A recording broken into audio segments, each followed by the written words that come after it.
तो hello friends, तो आज मैं लेके आ चुका हूँ part 3 class as the basic of all computerisation. तो आज हम पार्ट 3, अगर आपने पार्ट 1 और पार्ट 2 नहीं देखा है तो आपको थोड़ी सी इसमें दिक्कत होगी, इसलिए मैं फॉर बेटर अंडरस्टैंडिंग पार्ट 1 और पार्ट 2 ज़रूर देख लें। तो हमने जहाँ तक पिछले क्लास में बात की थी, हमने डेटा टाइप्स तक बात की थी। अब हमारा स्टार्ट होता है वेरिएबल्स। वेरिएबल्स क्या होते हैं? In Java, each variable has a specific data type which determine the size and layout of the variable. In it is a basic unit of the data type. In a program, it is always declared before execute. जो हमारा variable होता है वो एक basic unit होता है data type की। Basic unit होता है प्रोग्राम की। प्रोग्राम में जो डेटा टाइप होते हैं उनकी बेसिक यूनिट होता है हमारा वेरिएबल। मैं दोबारा रिपीट कर देता हूँ, it is the basic unit of data type and program. ये जो है वेरिएबल्स वो बेसिक यूनिट होते हैं डेटा टाइप के प्रोग्राम में। और जो जावा है उसमें हर वेरिएबल के पास खुद का एक डेटा टाइप होता है, जो उसकी साइज या वो कितनी उसकी साइज है, कितना वो डिक्लेयर कर सकता है, कितने नंबर ले सकता है, वो सब डिसाइड करता है उसमें कौन सा डेटा टाइप यूज़ हुआ है।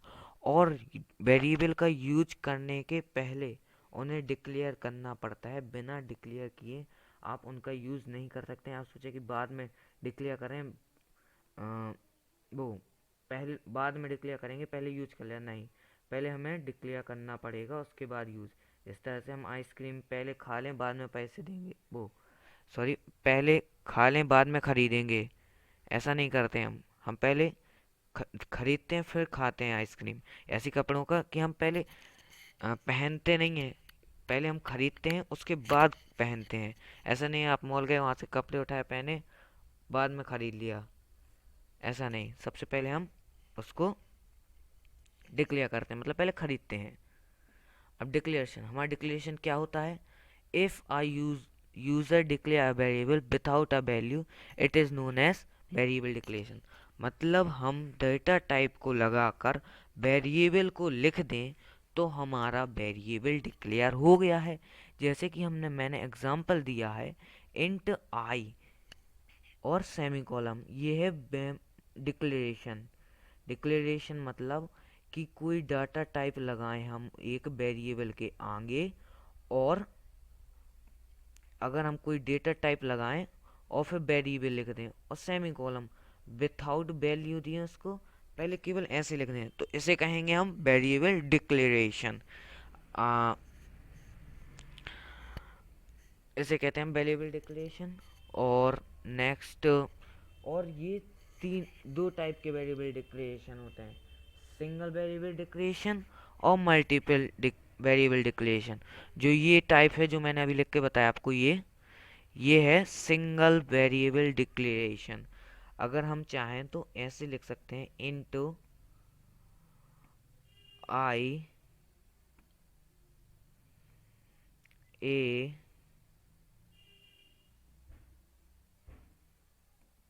और B,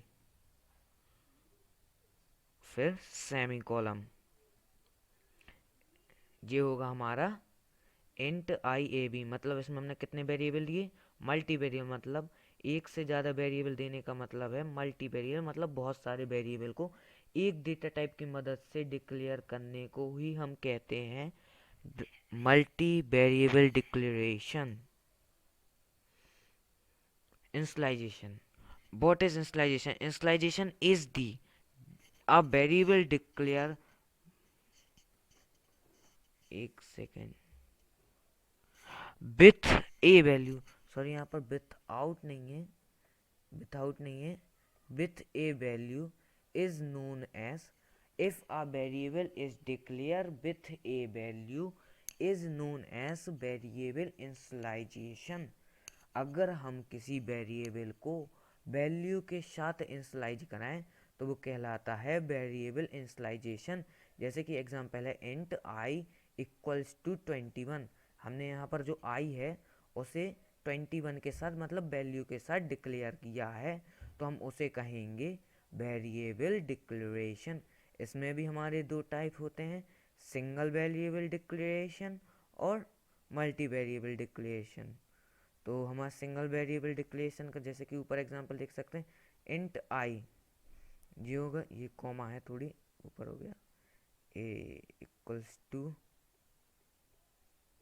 31 and B equals to 4 then semicolon. इसे कहेंगे हम मल्टी वेरिएबल डिक्लेरेशन। मीन्स बहुत सारे वेरिएबल, वो multi variable initialisation, sorry multi variable initialisation, क्योंकि हमने यहाँ पर एक डेटा टाइप की मदद से बहुत सारे वेरिएबल में वैल्यू जो है डिक्लेयर की है। अगर हम किसी वेरिएबल में वैल्यू डिक्लेयर करते हैं डेटा टाइप की मदद से, उसे कहते हैं वेरिएबल इनिशियलाइजेशन। और अगर हम एक डेटा टाइप की मदद से एक से ज़्यादा वेरिएबल में वैल्यू डिक्लेयर करते हैं तो उसे कहते हैं हम मल्टी वेरिएबल डिक्लेरेशन। अब वेरिएबल के टाइप्स कितने होते हैं, तो हमारे यहाँ पर 3 टाइप के वेरिएबल होते हैं, लोकल वेरिएबल, इंस्टेंस वेरिएबल और class variables. Local variables are the variables they are declare inside a method और अ ब्लॉक। जो हमारे लोकल वेरिएबल्स होते हैं वो वेरिएबल्स होते हैं जो हमारे मेथड के अंदर डिक्लेयर होते हैं, मेथड के अंदर डिक्लेयर होते हैं। जैसे कि एक सेकंड, हाँ, जो हमारे यहाँ पर है क्लास डेट, इसके अंदर पब्लिक स्टैटिक वॉइड मेन। अब हम मेथड के अंदर, यहाँ पर देखिए मेथड के अंदर जो डिक्लेयर हुआ इसे कहेंगे हम लोकल वेरिएबल। जो भी, अगर हम इसी को पब्लिक स्टैटिक वॉइड मेन की लाइन की जगह यहाँ पर कट करके लिख देते, यहाँ लिख देते वॉइड ए और फिर पैरेंथेसिस वॉइड ए, मतलब हम वॉइड ए मेथड के अंदर जो वेरिएबल डिक्लेयर करेंगे उन्हें कहेंगे लोकल वेरिएबल, जो कि है यहाँ पर इंट आई इक्वल्स टू 1। यहाँ पर आई है वो लोकल वेरिएबल है। तो हम अपने टॉपिक पे वापस आते हैं। हाँ, नेक्स्ट है हमारा instance variable. Instance variable are the variable they are declare in the class and outside the method. जो हमारे लोकल वेरिएबल होते हैं वो एक तरह के वेरिएबल होते हैं जो कि हमारे मेथड के बाहर, लेकिन क्लास के अंदर, जो हमारी क्लास डेट है ये, इसके अंदर और इस मेथड के, ये पूरा मेथड के बाहर, इसके बाहर जो हमारे इंट डी एम वाई है, ये है हमारे इंस्टेंस वेरिएबल, जो कि हमारे हमेशा मेथड के बाहर और क्लास के अंदर डिक्लेयर होते हैं।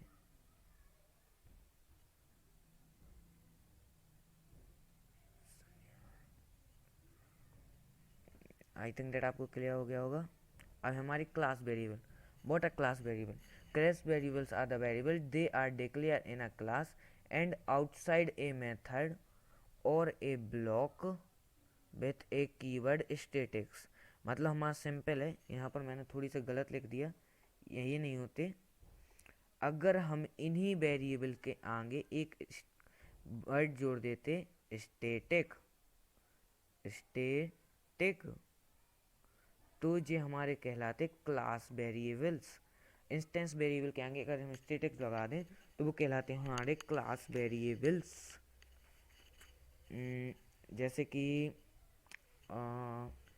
और हमें इन्हें स्टैटिक वेरिएबल्स भी कहते हैं, क्लास वेरिएबल या स्टैटिक वेरिएबल्स। अगर हम जो हमारा, जैसे कि मैंने बताया इंस्टेंस वेरिएबल ये थे जो क्लास के अंदर और मेथड के बाहर डिक्लेयर हो, वो इंस्टेंस वेरिएबल। और same to same class variable होते हैं, मेथड के अंदर, मेथड के बाहर, क्लास के अंदर। लेकिन डिफरेंस केवल इतना है इंस्टेंस वेरिएबल और क्लास वेरिएबल में कि क्लास वेरिएबल में स्टैटिक कीवर्ड का यूज़ होता है और इंस्टेंस वेरिएबल में हमारा स्टैटिक कीवर्ड का यूज़ नहीं होता है। आई थिंक दैट आपको क्लियर हो गया होगा।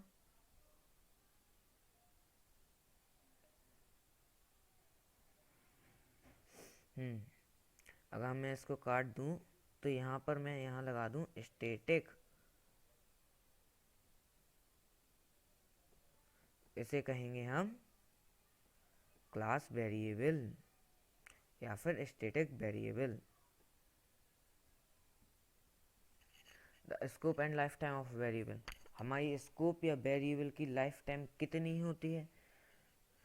The scope of a variable refer to the section of program that variable can be access.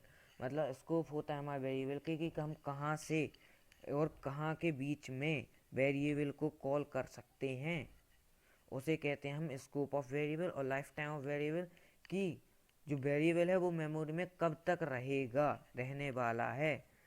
जैसे कि इसका एग्जांपल, हाँ, इसमें अगर मैं इंस्टेंस वेरिएबल लिया है तो ये पूरी क्लास के अंदर रहेगा। मैं दूसरा फंक्शन बना दूं, जैसे यहाँ पे पब्लिक स्टैटिक वॉइड में इनको काट के यहाँ लिख दें वॉइड ए,